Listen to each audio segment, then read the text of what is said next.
त्या मनुष्याचं जर पाप आणि पुण्य जर समान झालं तर माणसाला कुठं एकदा नरदेह प्राप्त होत असतो. बघा, पाप पुण्य समान करून जन्माला येतो प्राणी. पाप आणि पुण्य हे जर समान झालं तर मनुष्याला एक नरदेह प्राप्त होत असतो. कारण हा जन्म मिळणं सुद्धा काही सोपं नाही. आणि जर मिळालाच आहे तर आपण परमात्म्याच्या प्राप्ती करता काहीतरी केलं पाहिजे. विठ्ठल विठ्ठल. प्रत्येकाला हा प्रश्न पडतो की बाबा, आपला जर मृत्यू झाला, आपण जर मेलो तर आपलं काय होतं. आणि मृत्यू होण्याच्या किती दिवस अगोदर आपल्याला चाहूल होते की बाबा मृत्यू होणार आहे, असा प्रश्न प्रत्येकाला पडतो. मग हाही प्रश्न प्रत्येकाला पडतोच की गोड जेवण का केलं जातं, वर्ष श्राद्ध का केलं जातं, 10वा का केला जातो. प्रत्येकाला हा प्रश्न पडतच असतो. हाही प्रश्न प्रत्येकाला पडतो की जी माझी आजी होती ती आजपर्यंत आमच्या सर्वांमध्ये होती, पण क्षणभरामध्ये असं काय झालं की जी आजी आमच्यापासून खूप दूर गेली. मग आता आजी गेली, पण गेली कुठं. आजी आता दरवेळेस जायची तेव्हा कुठंतरी गावी जायची, कुठंतरी बाहेर फिरायला जायची. मग आता तर आजी कुठल्या गावीही नाही, कुठं फिरायलाही गेली नाही. या जगात जरी कुठं शोधलं तरी आजी सापडणार नाही. मग नेमकं आजी गेल्या कुठं, हाही प्रश्न प्रत्येकाला पडतोच की. मग आपल्याला गरुड पुराणाच्या नुसार हे सर्व काही पाहायचंय. गंगा पूजन का केलं जातं, माणसाचा मृत्यू होण्याच्या अगोदर किती दिवस अगोदर माणसाला चाहूल लागते, हे सर्व काही आपल्याला पाहायचंय. विठ्ठल विठ्ठल. बघा, आता ज्ञानोबा रायांचा एक अभंग आहे. कानी घालून या बोटे नाद जे पहावे, न दिसता जाणावे 9 दिवस. ज्ञानोबा रायांनी काय म्हटलेले, कानामध्ये बोट घालायची म्हणे. काय करायचं, कानामध्ये बोट घालायचे. आणि जर आपण कानामध्ये बोट घालून सुद्धा जर आपल्याला ध्वनी ऐकायला आला नाही तर बघा, कधीही आपण कानामध्ये 2 बोट घाला आणि एकत्र चित्त करून बघा, आपल्याला काय येतं ऐकायला, ध्वनी येतो. परंतु ज्या माणसाचा मृत्यू 9 दिवसामध्ये होणार आहे त्या व्यक्तीनं जर कानामध्ये बोट घातले आणि जर त्याला तो ध्वनी ऐकायला आला नाही तर माणसाने निश्चित असं ओळखायचं की 9 दिवसामध्ये माझा मृत्यू आठवलाय. आता याच्या पुढं काय, 9 दिवसाचंच सांगितलं, त्याच्याही पुढं अजून दिवस बाकी आहेत. तर महाराज म्हणतात, भोवया पाहता न दिसे जाना, आयुष्याची गणना 7 दिवस. माऊली म्हणतात, आपल्या ज्या भोवया आहेत त्या भोवया आपण पाहायच्या आपल्या डोळ्याने. आणि जर आपल्या भोवया आपल्याला दिसल्या नाहीत तर असं ओळखायचं आपलं मरण 7 दिवसामध्ये आठवलंय.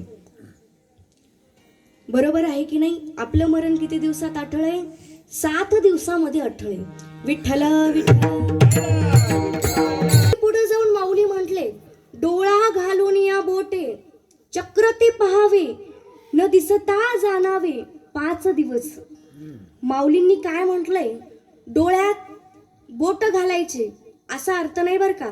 नाही तर बसल्या बसल्या महिला मंडळ डोळ्यात बोट घालतात आणि पुन्हा म्हणतात बाई माझ्या डोळ्याला काय झालं. असं नाही करायचंय बघा. असं डोळ्यावर 2 बोट ठेवायचे आणि डोळ्यावर 2 बोट ठेवून जर आपल्याला चक्र दिसलं, बरोबर आहे की नाही, जर आपल्याला चक्र दिसलं तर ओळखायचं आपण अजून थोडा दिवस जगणार आहेत.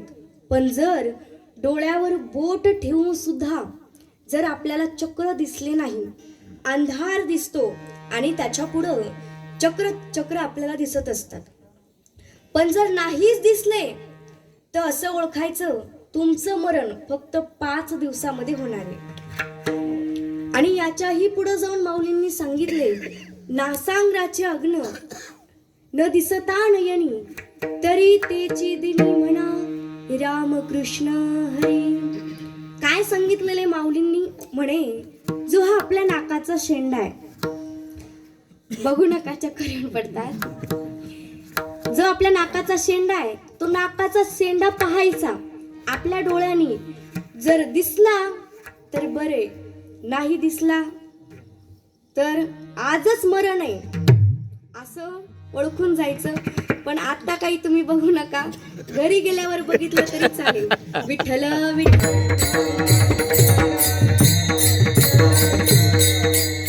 असा हा माऊलींचा अभंग आहे. आणि त्या सांगितलं सुद्धा आहे की पहिल्यांदा आपण काय करायचं, दुसऱ्यांदा काय करायचं, नंतर काय करायचं, सर्व काही सविस्तर माऊलींनी सांगितले. पहिल्यांदा कानात बोट घालायचे, ध्वनी जर नाही ऐकायला आला तर समजायचं आपलं मरण 9 दिवसामध्ये निश्चिंत आहे. नंतर काय करायला सांगितलंय, भोवया पाहायला सांगितल्यात. जर आपल्याच भोवया आपल्याला दिसल्या नाहीत तर असं ओळखायचं म्हणे तुमचं मरण 7 दिवसात आहे. नंतर डोळ्यामध्ये बोट घालायचे म्हणे, आणि जर चक्र नाही दिसले तर असं ओळखायचं तुमचं मरण 5 दिवसामध्ये आहे. याच्याही पुढे जाऊन माऊलींनी सांगितलंय म्हणजे तुमच्या जो नाकाचा शेंडा आहे, तुमच्या नाकाचा जो शेंडा आहे तो तुमच्या डोळ्यांनी तुम्ही पाहायचा. जसं आपण बांग बघतो, आणि जर तो नाहीच दिसला तर असं ओळखायचं की आपलं मरण आजच आहे. पण कधी होईल सांगता येत नाही.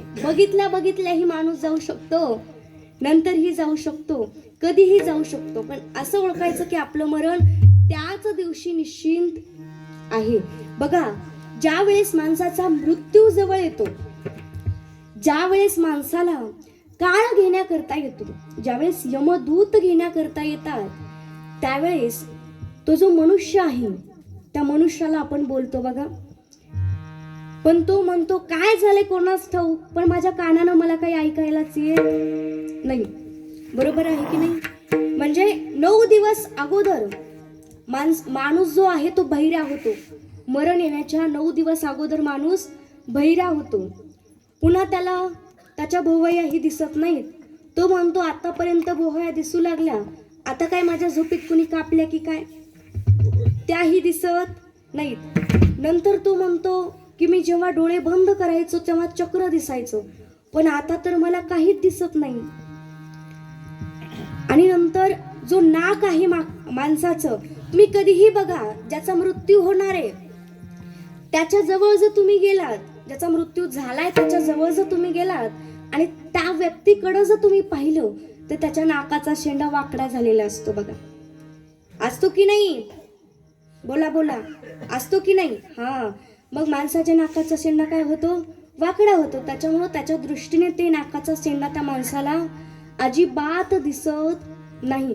मग अशा प्रकारे आपलं मरण सांगितले. पण आपण गरुड पुराण अनुसार आपण आपलं मरण कसं होतं, कोणत्या वेळी होतं आणि काय काय आल्याच्या नंतर आपलं मरण होतं हे आपण पाहू. विठ्ठल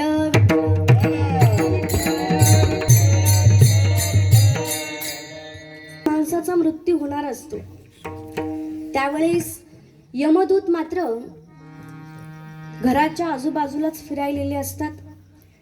मग आपण नाही का, एखाद्याला जर एखादा आजारी असेल किंवा त्याला जर घेण्याकरता यमदूत आलेली असतील तर आपण त्याला म्हणतो काय झालं, तू कोणाला घाबरतोय, आम्ही सगळे तर तुझ्या शेजारीच बसलोय. तर तो जो व्यक्ती असतो तो म्हणतो नाही, मला घेण्याकरता काळ आलाय. म्हणे ती काय दरवाजातच उभा आहे, फक्त मधी येण्याचं बाकी आहे. आपण जातो पाहतो, अरे कुठे दरवाजात, आम्हाला तर काहीच दिसत नाही. आपण असं असं सुद्धा करतो, नाही रे आताच काळ तिथं होता, बघ आता इथं आलाय. म्हणजे त्याला मृत्यू होण्याच्या अगोदर जो काळ आहे तो काळ त्याला इथं तिथं दिसत असतो.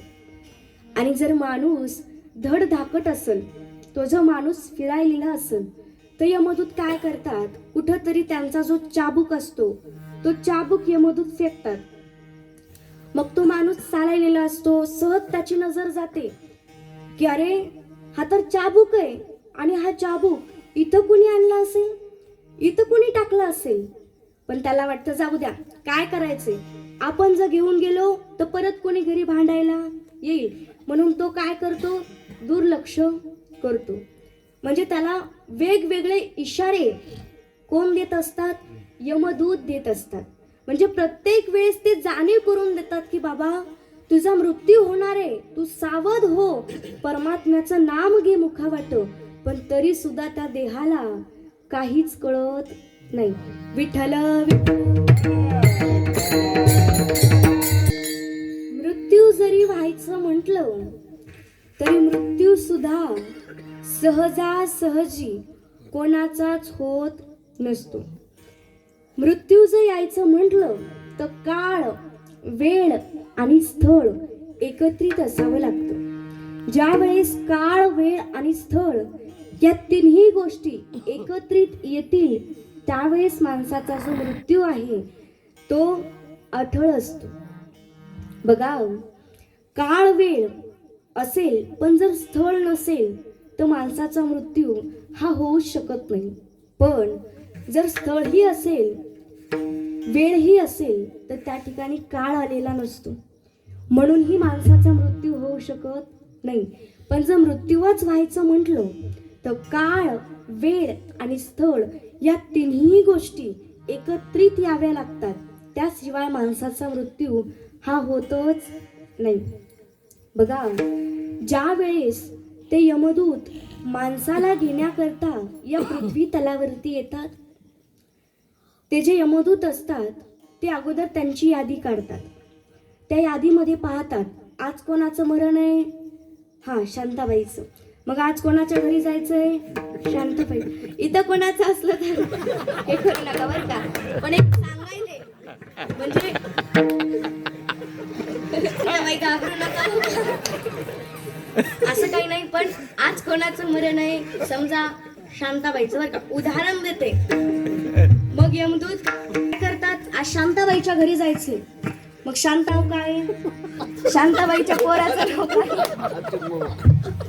शांताबाईच्या कुटुंबाची यादी काढतात. बरोबर आहे की नाही, शांताबाईच्या सगळ्या कुटुंबाची यादी काढतात. सगळी शांताबाईच्या कुटुंबाची यादी झाली की मग आता म्हणतात या ठिकाणी शांताबाई राहते. मग ते यमदूत त्या ठिकाणी येत असतात. शांताबाई सुद्धा काही साधारण नाही बर का, शांताबाई चालाक आहे. एकदा झालं असं, विनोदाने सांगितलं जातं, एकदा झालं असं महाराज, आता शांताबाईचा नंबर आला. यमदूताने ठरवलं आज शांताबाईचं मरण आहे, उद्याच्या दिवशी पांडू आप्पाचं मरण आहे, त्यांची सुद्धा सगळी यादी काढा, असं सर्व काही त्यांनी लिंक लावली. पण पहिल्यांदा जायचंय कोणाच्या घरी, शांताबाईच्या. यमदूत आल्याच्या नंतर शांताबाई लागली घाबराय. पण शांताबाई म्हणल्यावर नाद आहे का, शांताबाई चालाक होती. शांताबाई म्हटली आता आलेच आहेत यमदूत, तर म्हणली यमदूतांनो, देवांनो ऐका, आता माझ्या घरचा गोड छान शिराच खाऊन जा. शांताबाई काय म्हटली, माझ्या घरचा तुम्ही काय करा, शिरा खाऊन जा. यमदूत म्हटले आता शिरा म्हटल्यावर खाऊन जातो की शांताबाई. शांताबाई गेली आणि जी नवऱ्याला गोळी टाकायची झोपेची शिऱ्यामध्ये, ती आज तिनं काय केल्या, त्या गोळ्या घेतल्या आणि यमदूताला टाकल्या. मस्त पैकी तुपातला काजू बदाम टाकून मस्त शांताबाईनं त्या गोळ्या टाकून शिरा बनवला. एका प्लेटीमध्ये मस्त शिरा ओतला, त्याच्यात चमचा दिला आणि ती प्लेट घेऊन देवाजवळ आली. त्या यमदूतांनी, त्या यमदेवानी तो शिरा मस्त पैकी खाल्ल्याबरोबर त्यांना लागली झोप. कारण शांताबाई काही साधारण होती का, त्याच्यात काय टाकलं होतं शांताबाईने, झोपीच्या गोळ्या. मग शांताबाई इकडं तिकडं हुडकायला त्यांची यादी कुठं यादी म्हणून शांताबाईला सापडली. शांताबाईनं घेतली ती यादी.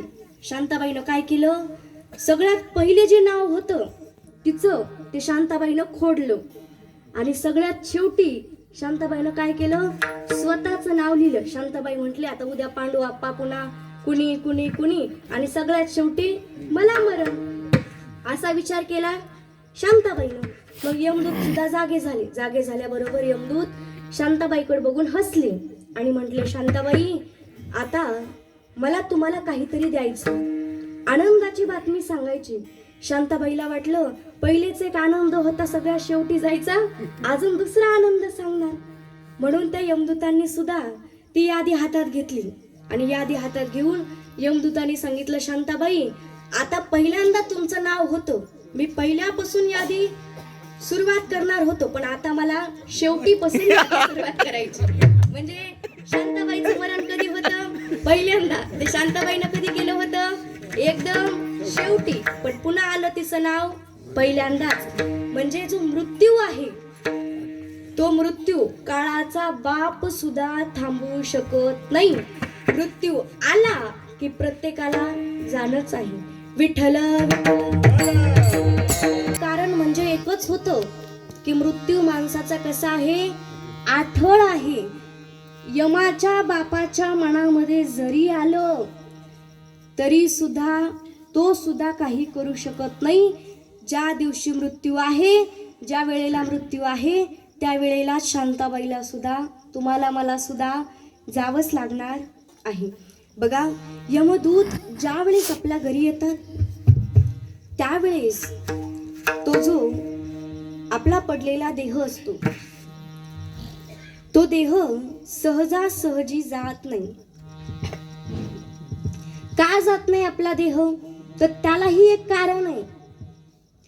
आपल्या घरी ज्यावेळेस आपल्याला आपल्या रूम मध्ये आणलं जातं किंवा कोणाला बाहेर अंगणामध्ये ठेवतात, आपण म्हणतात की आता हिला खूप त्रास व्हायलाय, आता हिची खूप सेवा केली, देवानं काय करावं, लवकर हिला मरण द्यावं. पण मरण येतं का? अजिबात नाही. आपण तिच्या मरणाची वाटच पाहिलेलो असतो. मग काय होतं वाटतं, डॉक्टरकडे तरी जावं, वाचल किंवा मरल असा विचार आपण करतो. मग ज्या वेळेस आपण दवाखान्यात नेतो त्यावेळेस दवाखान्याच्या अर्ध्या वाटेमध्येच तिचा काय होत असतो? मृत्यू होत असतो. मग प्रश्न असा पडतो, घरी का मृत्यू झाला नाही? घरी तर तिला खूप त्रास होऊ लागला, मग घरी का मृत्यू झाला नाही? दवाखान्याच्या अर्ध्या रस्त्यालाच का मृत्यू झाला? तर त्याचं कारण म्हणजे घरी काळही आलेला असतो, आपल्या घरी वेळही असते, पण आपल्या घरी स्थळ असतं का? नसतं स्थळ. मग स्थळ कुठं असतं? त्या दवाखान्याच्या अर्ध्या वाटेला. बरोबर आहे की नाही? तरीही नाही समजलं तर गरुड पुराणातली गरुडाच्या आईचीच कथा सांगते. विठ्ठल विठ्ठल. बघा, गरुडाच्या आईचं नाव होतं विनीती. मग गरुडाने काय केलं, आपल्या आईला सोबत घेतलं आणि वैकुंठामध्ये आला. वैकुंठामध्ये आले गरुडजी महाराज, विनीती माता, दोघांनी परमात्म्याचं दर्शन घेतलं. देवाने सांगितलं, गरुडा, वैकुंठ सोडून तू कुठंही जाऊ नको बर का. पण गरुडाने ते ऐकून दुर्लक्ष केलं आणि आपल्या आईला घेऊन तो पुढं येऊ लागला. येत असताना गरुडाने पाहिलं, चालू लागला. त्याच्या आईने पाहिलं की बाई, काळा कुट्ट माणूस आहे, एकदम यमासारखा दिसतोय आणि तू माझ्याकडे बघून हसतोय. गरुडाची आई म्हटली, अरे गरुडा, बघ ना बाबा, हा जो माणूस होता तो काळा कुट्ट होता, कदाचित तो यम तर नसेल. अरे गरुडा, त्याने माझ्याकडे चक्क पाहिलं आणि तो हसला. गरुडा, काय कारण असेल मला सांगशील का? गरुड म्हटलं, आई, आता बोलण्याचा वेळ नाही आपल्याकडं. एक क्षण भरती सुद्धा आपण वैकुंठात थांबायचं नाही. आपण जर वैकुंठामध्ये थांबलो तर तो काळ, तो यम तुला घेऊन गेल्याशिवाय राहणार नाही. म्हणून गरुडजी महाराजांनी आपल्या आईला म्हणजेच विनीती मातेला पाठीवरती बसवलं, आकाशामध्ये उडान घेतली. ते एवढ्या स्पीडनं जाऊ लागले, बस विचारूच नका. हिमालयाच्या खोऱ्यामध्ये आले, आपल्या आईला उतरलं आणि आपल्या आईशी गप्पा मारू लागले. तेवढ्याच वेगामध्ये, तेवढ्याच फास्ट त्यांच्या मागे काळ सुद्धा आलेला होता. हवेच्या वेगामध्ये अगदी काळ सुद्धा आला. काळाने विनिती मातेच्या हाताला धरलं आणि काळ विनिती मातेला घेऊन जाऊ लागला. गरुडजी महाराज बोलायला लागले, अरे असं कसं? माझी आई आहे ती, माझ्या आईला तुम्ही कसं काय घेऊन जाऊ शकता? पण काळाने मात्र गरुड महाराजांचं सुद्धा ऐकलं नाही. अहो, जे गरुड पुराण भगवान परमात्म्याने गरुडाला सांगितलेलं आहे, त्या गरुडाच्या आईला सुद्धा मरण चुकलं नाही. मग तुमचं आणि माझं काय घेऊन बसलाय? त्या गरुडाच्या आईला सुद्धा त्या काळाने नेलं. गरुडजी महाराज दुःखी झाले, रडू लागले, शोक करू लागले. कारण माझी जी आई होती ती आता या जगामध्ये राहिली नव्हती. पण करणार तरी काय? काळाच्या मनामध्ये आलं तर तिथं कोणाचंच काही चालत नाही. म्हणून गरुडजी महाराज हवेच्या वेगामध्ये परत वैकुंठात आले. परमात्म्याजवळ आले आणि देवाशी बोलायला लागले, अरे देवा, कुठलाही स्वार्थ नव्हता, निस्वार्थप्रमाणे मी तुझी सेवा केली रे. अरे देवा, मी वाहन आहे तुझं गरुड. देवा, मी तुझा भक्त आहे. मग भक्त असून सुद्धा तुझ्या भक्ताच्या आयुष्यामध्ये जर तू दुःख दिलंस तर तुझा भक्त तुझी भक्ती कशी काय करू शकणार? परमात्मा हसले आणि गरुडाला एकच उत्तर दिलं, ऐक गरुडा, मी तुला एकदाच सांगितलेलं होतं, गरुडा, वैकुंठ सोडून कुठंही जाऊ नको. पण तू ऐकलंस का माझं? ऐकून न ऐकल्यासारखं केलंस. गरुडा, तू दुर्लक्ष केलंस आणि तुझ्या आईला त्या काळासोबत जावं लागलं. म्हणजे सांगायचा उद्देश काय होता? वैकुंठामध्ये काळ सुद्धा आलेला होता, वैकुंठामध्ये वेळ सुद्धा होती, पण वैकुंठामध्ये स्थळ होतं का?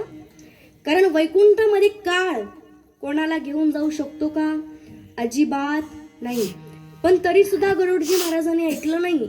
कारण जसं आपण शांताबाईचं पाहिलं, म्हणजे मरण ज्या दिवशी आपल्या 5वीला 6वीने लिहिलेलं आहे त्या दिवशी निश्चितच आहे. मग आपण स्वतः का होईना आपल्या हाताने, जरी देवाच्या मनात नसलं तरी सुद्धा आपलं मरण आपण काय करतो? स्वतः लिहित असतो. एवढे मोठे गरुडजी महाराज होतात. अहो, मेल्यावर जे गरुड पुराण लावलं जातं त्या गरुड महाराजांच्या आईला सुद्धा जावं लागलं. मग त्याच्या पुढे तुमचं आणि माझं काय? म्हणून काळ, वेळ आणि स्थळ एकत्रित आलं. स्थळ कुठं होतं? हिमालयाच्या खोऱ्यामध्ये. काळ, वेळ आणि स्थळ एकत्रित आलं की माणसाचा मृत्यू हा अटळच असतो. विठ्ठल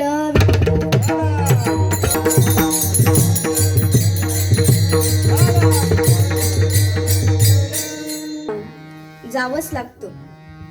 मग बघा, ज्या वेळेस यमदूत आपल्याला घेण्याकरता येतात त्यावेळेस आपल्या या देहाचं आणि आपल्या आत्म्याचं जोरदार युद्ध लागतं. आपला देह आपल्या आत्म्याला सोडत नाही. आपला देह म्हणतो, अरे बघ ना, हे तुझीच लोक आहेत आणि तुझीच लोक किती शोक करतायत, किती रडतायत. कोणासाठी? तुझ्यासाठी. मग तुला कसं असं वाटतं रे की या देहाला सोडून जावं? आत्मा म्हणतो, अरे मलाही नाही जावंसं वाटत, पण काय करणार, यमदूत आलेले आहेत, मला जाणं भागच आहे. पण देह कितीही त्या आत्म्याला धरण्याचा प्रयत्न करतो, पण तो आत्मा काही ऐकत नाही. शेवटी तो आत्मा यमांच्या हातामध्ये जातो. यमदूत त्याला यमलोकामध्ये घेऊन जातात. 24 तासामध्ये त्याने जे काही आयुष्यभर पाप आणि पुण्य केले त्या पाप आणि पुण्याची यादी केल्या जाते. जवळपास जास्त लोकांचं तर पापाची यादी जास्त भरते आणि पुण्याची यादी फार कमी भरत असते. मग त्याला ज्यावेळेस 24 तास झाल्यावर खाली आणून सोडतात, खाली आणून सोडल्यावर तो जो आत्मा आहे तो आत्मा आपल्या नातेवाईकांजवळ जाण्याचा प्रयत्न करतो. अरे रडू नको, मला काहीच झालं नाही, हे बघ मी तुझ्या जवळच आहे. पण त्याने या देहामधून बाहेर प्रवेश केलेला असतो. म्हणून जो आवाज आहे त्या आत्म्याचा तो आवाज त्या देहाच्या माणसापर्यंत जाऊ शकत नाही. तो कितीही जवळ जाण्याचा प्रयत्न करतो, पण तो वाऱ्यासारखा झालेला असतो, हवेसारखा झालेला असतो. तो परत परत आपल्या माणसांना हात लावण्याचा प्रयत्न करतो, पण त्याचा स्पर्श सुद्धा त्या देहाच्या माणसाला जाणवत नाही. मग बघा, ज्या वेळेस त्याचा दहन विधी होतो, म्हणजे ज्या वेळेस त्याला अग्निकाष्ट दिला जातो, ज्यावेळेस त्याला जाळल्या जातं, त्यावेळेस त्याला 24 तासासाठी यमदूत वर घेऊन जातात. 24 तास पूर्ण झाले की परत त्याला खाली आणतात. मग त्या क्षणापासून पिंड पाडल्या जातात. आता आपल्याकडं पैसे जास्त लागतात म्हणून काही पिंड पाडत नाहीत, डायरेक्टली कधी पाडतात? 10व्याला. मग पहिल्या दिवशी त्या जो आत्मा आहे त्या आत्म्याला शीर प्राप्त होतं. काय प्राप्त होतं? शीर प्राप्त होतं. दुसऱ्या दिवशी त्या आत्म्याला मान प्राप्त होते. तिसऱ्या आणि चौथ्या दिवशी त्याला हे 2 खांदे प्राप्त होतात. 5व्या दिवशी त्याला पाठीचा जो कणा आहे तो त्याला प्राप्त होत असतो. 6व्या दिवशी त्याला नाभी प्राप्त होते. 7व्या दिवशी त्याला कंबर प्राप्त होते. 8व्या आणि 9व्या दिवशी त्याला कमरेपासून खालचा भाग प्राप्त होत असतो. पण ज्या वेळेस 10वा येतो त्यावेळेस मात्र त्या आत्म्याला भूक लागते. काय लागते? भूक लागते. मग त्याला आता तहान लागते, भूक लागते, काहीतरी खावंसं वाटतं. मग जो जास्त परमार्थ करतो, देवाची भक्ती करतो, कोणाला कोणाला तो आत्मा दिसतही असतो, कारण तो जास्त देवाची भक्ती करतो. मग तो जो आत्मा असतो तो उंबरठ्यावरच बसलेला असतो. मग त्याला काय लागलेली असते? भूक लागलेली असते, तहान लागलेली असते. आणि ज्या वेळेस हे गोड जेवण केलं जातं, गंगा पूजन केलं जातं, त्यावेळेस तो जो आत्मा असतो तो याच ठिकाणी भटकत असतो बरं का. इथं तिथं तो आत्मा भटकत असतो.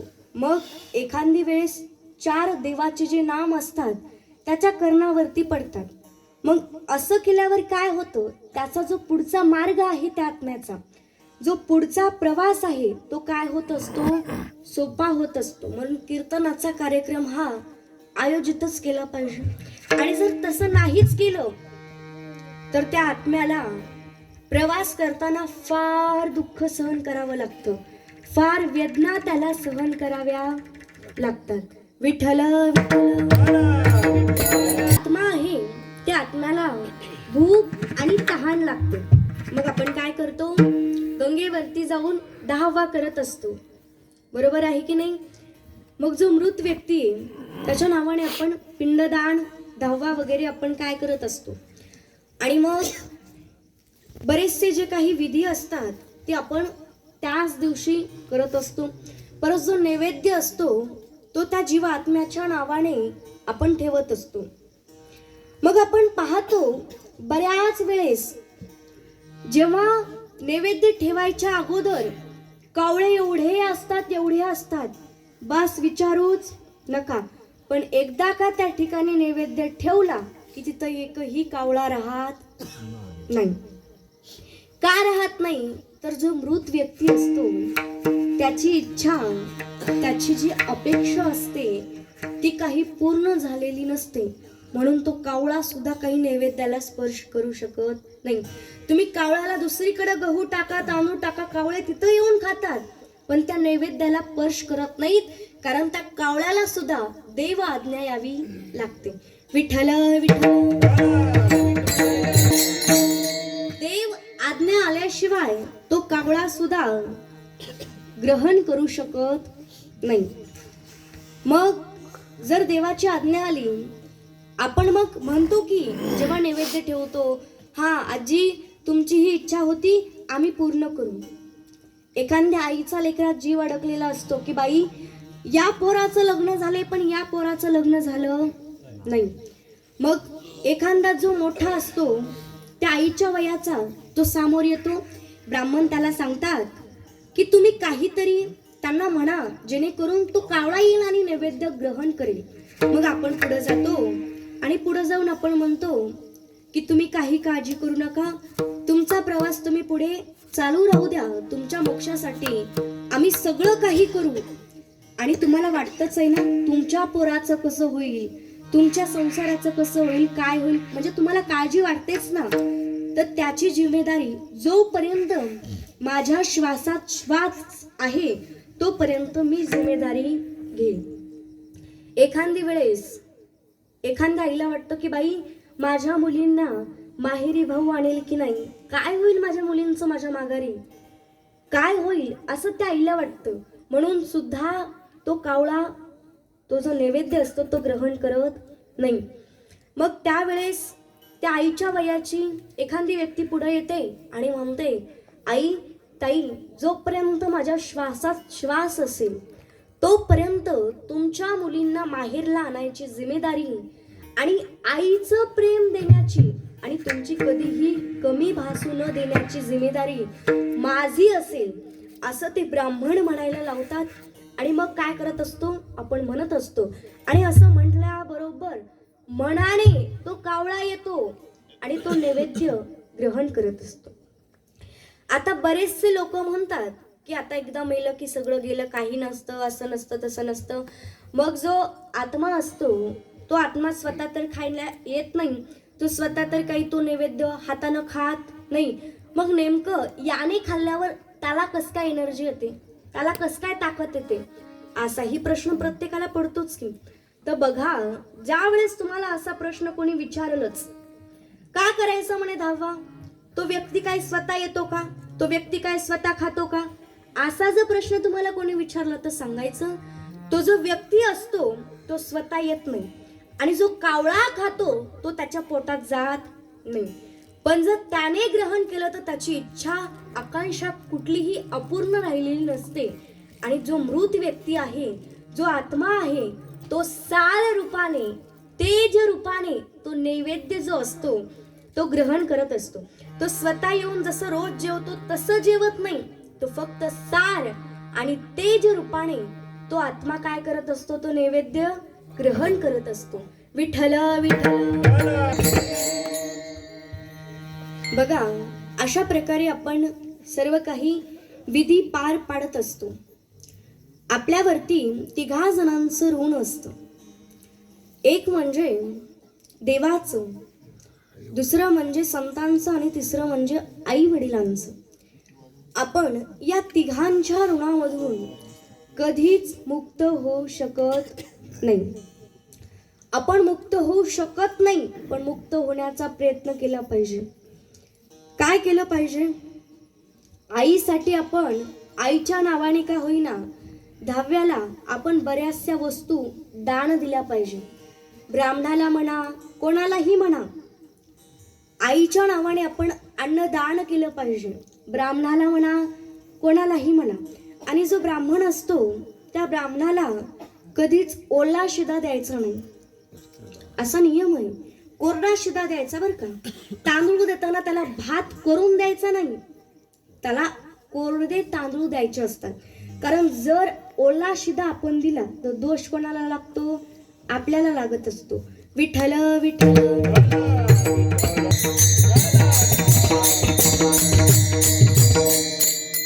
मग आईच्या नावाने मग केला पाहिजे. आता वर गेल्याच्या नंतर दगडाचा पाऊस पडत असतो, खूप काही आपल्याला यातना सहन कराव्या लागतात. मग तेवढ्या यातना आपण सहन करू शकत नाही. बऱ्याचशा रक्ताच्या, पोवाच्या वगैरे घाण घाण नद्या असतात, त्या आपल्याला पार कराव्या लागतात. खूप काही दुःख असतं, ते आपल्याला वर्ष श्राद्धाच्या कीर्तनामध्ये श्रवण करायला मिळतं.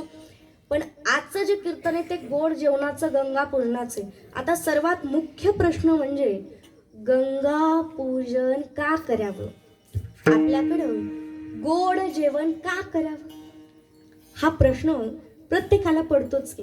तर त्याचं उत्तर आपल्याला पाहायचं. विठ्ठल विठ्ठल.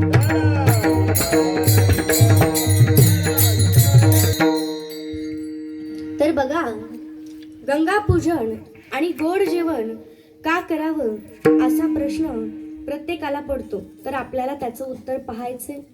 बघा, सगर नावाचा राजा होता. काय नाव होतं त्याचं? सगर नावाचा राजा होता. तो जो सगर नावाचा राजा होता, त्याला 1 नाही 2 नाही, तर त्याला किती मुलं होते? 60,000 मुलं होते. किती होते? 60,000 मुलं होते. मग त्याने 99 यज्ञ केले आणि तो ज्या वेळेस 100वा यज्ञ करत होता, त्यावेळेस त्याच्या यज्ञामधून घोडा पळवण्यात आला. इंद्राला काळजी वाटायला लागली की बाबा, आता हा जर जिंकला म्हणजे याने जर 100 यज्ञ पूर्ण केले तर माझं पद जाईल. माझं काय होईल? पद जाईल. आणि माझ्या जागेवर, माझ्या खुर्चीवर, माझ्या पदावर कोण बसेल? तो सगर नावाचा राजा बसेल. म्हणून त्याने काय केलं? त्या यज्ञामधून जो घोडा होता, तो घोडा काय केला? पळवून लावला. मग त्या घोड्याला शोधण्याकरता आपले 60,000 मुलं त्याने वेगवेगळ्या दिशेला पाठवले. मग शोधत शोधत सगळीकडे शोधलं, पण घोड्याचा काही कुठं पत्ता नाही. मग सगळेजण कपिल ऋषींच्या आश्रमावरती आले. सगळेजण एकत्रित झाले. कपिल ऋषी मात्र ध्यानस्थ बसलेले होते.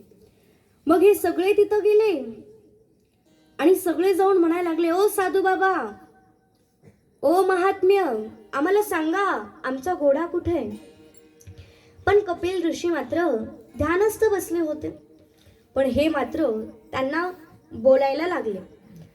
त्यातला एक जो मुलगा होता, त्या एकाची नजर कोपऱ्यातल्या घोड्यावरती पडली आणि तो बोलायला लागला, म्हणे काय साधू आहे, काय ध्यानस्थ बसलेला आहे आणि इथं असं करतो, चोरी करतो, त्याचं ध्यान करून काय उपयोग आहे, त्याचं साधू पण असून काय उपयोग आहे, असं अभद्र बोलायला लागले. पण तरी सुद्धा कपिल ऋषी काहीच म्हटले नाही. कपिल ऋषींनी फक्त डोळे उघडले, त्यांच्या नेत्रामधून अग्नी बाहेर पडला आणि त्या 60,000 मुलांचा त्या ठिकाणी असणारा भस्म झाला. मग या सगर राजालाच दुसरी पत्नी होती. त्या पत्नीचं नाव होतं केसरी. त्या पत्नीचं नाव होतं केसरी. आणि मग तिलाही एक मुलगा होता. तिला फक्त एक मुलगा होता. तिनं त्या मुलाला पाठवल्याच्या नंतर तो त्या ठिकाणी आला. आश्रमावरती आल्याच्या नंतर त्याने अगदी प्रेमाने कपिल ऋषींना विचारलं की माझे भाऊ कुठं आहेत, माझे भाऊ कुठं गेले. कपिल ऋषींनीही प्रेमाने सांगितलं की बाबा, तुझे भाऊ इथे आले होते असं बोलले आणि इथं जे राखीचे ढिग दिसतात ते म्हणजे तुझे 60,000 भाऊ जळून भस्म झालेत.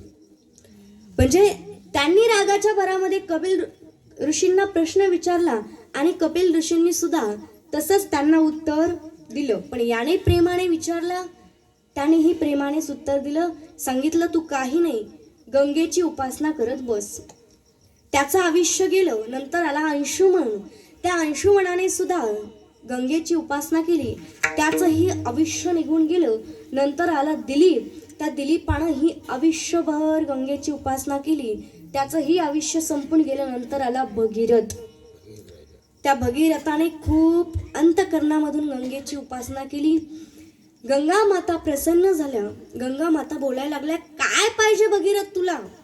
आणि तू एवढी उपासना केली, तुझ्या पिढीना पिढीपासून माझी उपासना करताय, पण मला आत्ता तुझ्यावरती दया आली आणि म्हणून मी प्रसन्न झाले. काय हवंय तुला भगीरथ? भगीरथाने सांगितलं, मैया काही नाही, माझ्यासोबत तुम्ही आश्रमावरती चला. गंगा मैया बोलायला लागल्या, मी आश्रमावरती तर येईल, पण माझा वेग काही सामान्य नाही. मी जर वरून आले तर डायरेक्टली पाताळामध्ये जाईल. माझा वेग सामान्य नाही. मग माझ्या वेगाला सुद्धा बांधण्याकरता कोणीतरी हवंय. मग सांगितलं, मैया आता तुम्हीच काहीतरी उपाय सांगा. गंगा मैया म्हटल्या, काही नाही, तू महादेवाची उपासना कर आणि त्यांना प्रसन्न करून घे. विठ्ठल विठ्ठल. महादेवाची उपासना केली. भगवान शंकरजी प्रसन्न झाले. त्यानंतर भगवान शंकरजी असणारे होते, त्यांनी सांगितलं, बोल भगीरथा, तुला काय हवे? भगीरथाने सांगितलं, महाराज काही नाही.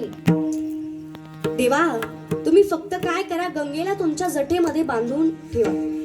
तसंच केलं, गंगा जटेमध्ये बांधली. गंगा जटेमध्ये बांधल्याच्या नंतर आता भगीरथजी बोलायला लागले, देवा पूर्ण गंगा जटेत बांधायला नव्हती सांगितली, तुम्ही काय करा, गंगा जी आहे ती थोडीशी मोकळी सोडा आणि त्या गंगेला माझ्या पाठीमागं चल असं म्हणा. देवाने तसंच केलं. भगीरथजी महाराज पुढे चालतायत, गंगा मैया त्यांच्या पाठीमागे येत आहेत. बघता बघता दोघंही आश्रमावरती आले. आश्रमावरती आल्याच्या नंतर तिथे जे 60,000 राखाचे ढीग पडले होते, त्या राखांच्या ढिगाला त्या गंगेचा स्पर्श झाला आणि जसा त्याला स्पर्श झाला तसं त्या सर्वांचा उद्धार झाला. म्हणून हे गंगा पूजन केल्या जातं. विठ्ठल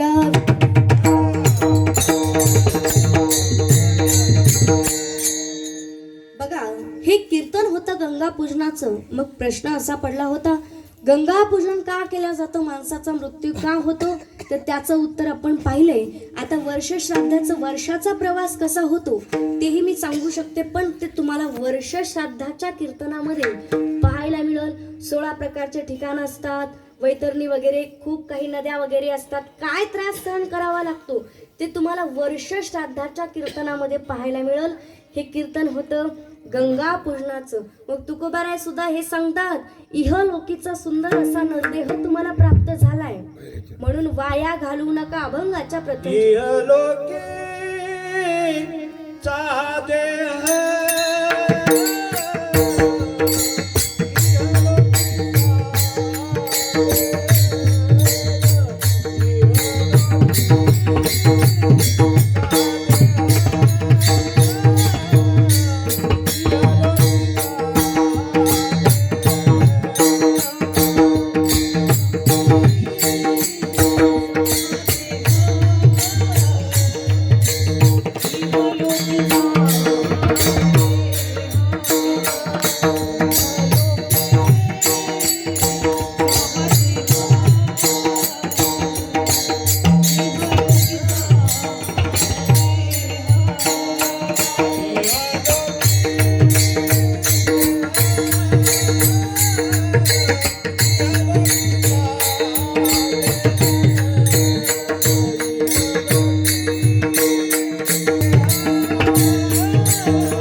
देव इच्छिता ती पाही. हा जो इहलोकीचा देह आहे तो भेटावा असं देवांना सुद्धा वाटतं. कारण स्वर्गीची अमर इच्छी ताती देवा, मृत्यू लोकी भावा जन्मा. कारण हा जो मनुष्य देह आहे तो साधारण नाहीये. बघा, मनुष्य जन्मान मोल रे, माटी में नारोल रे, मानव देहन मोल रे, माटी में नारोल रे. अब जो मिला है फिर ना मिलेगा, कभी नहीं कभी नहीं कभी नहीं रे. अब जो मिला है फिर ना मिलेगा, कभी नहीं कभी नहीं कभी नहीं रे.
मनुष्य जन्मान मोल रे,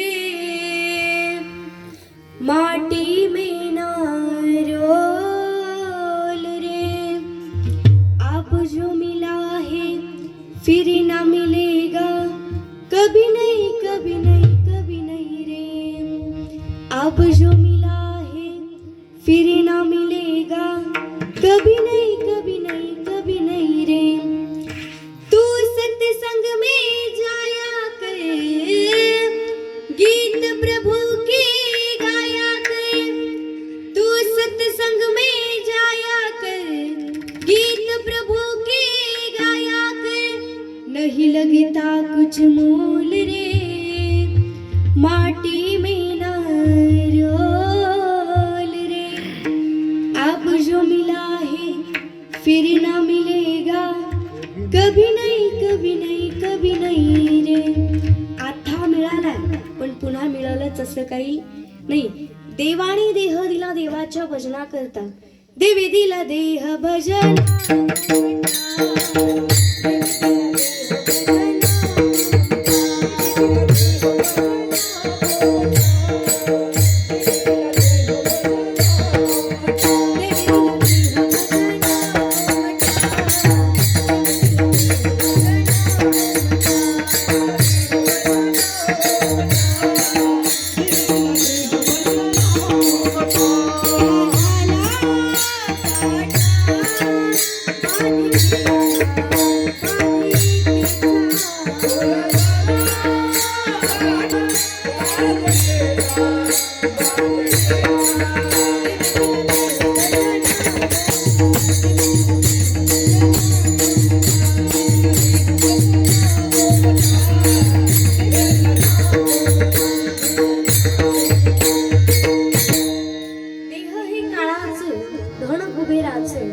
येते मनुष्याचे काय आहे. इथं तुमचं आणि माझं काहीच नाही. हा नरदेह मिळालेला आहे. एक दिवस प्रत्येकाला जावंच लागणार आहे, पण माणसाच्या अंतःकरणातला मीपणा कधी जात नाही. पण हे सुद्धा आपल्याला वर गेल्याच्या नंतर प्रत्येक गोष्ट भोगावी लागते. इथं चित्र आणि इथं गुप्त दोन असतात. आपल्याला वाटतं भलेही कोणी माझ्याकडे पाहत नाही आणि मी किती द्वेष करते, पण तरी सुद्धा इथं चित्र आणि इथं गुप्त असतं.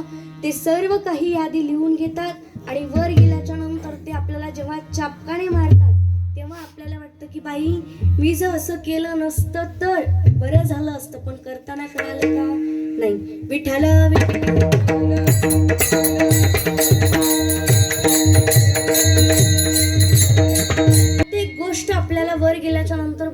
लागते. मग एवढा सुंदर नरदेह प्राप्त झालाय तर स्वतःला धन्य समजलं पाहिजे. अभंगाच्या दुसऱ्या चरणात धन्य मी जन्मालो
दास विठोबाचे झालो.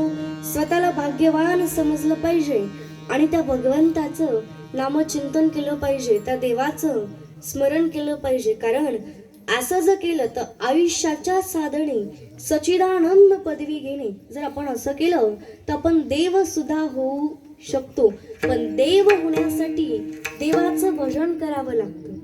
संत होण्यासाठी संतासारखं वागावं लागतं.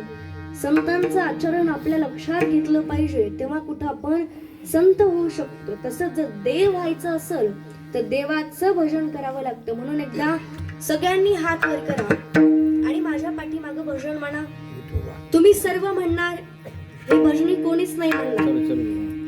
श्रीराम जय राम जय जय राम, श्रीराम जय राम जय जय राम. मोठ्यानं कोण आहे का नाही? श्रीराम जय राम जय जय राम, श्रीराम जय राम जय जय राम.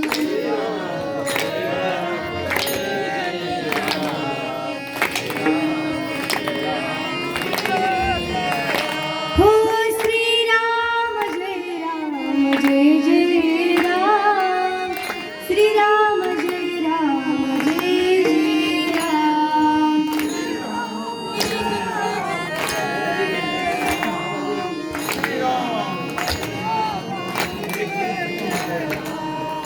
श्रीराम जय राम जय जय राम, श्रीराम जय राम जय जय राम. मोठ्यानं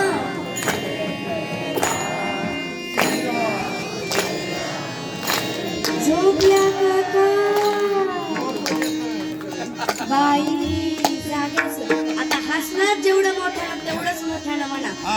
श्रीराम जय राम जय जय राम,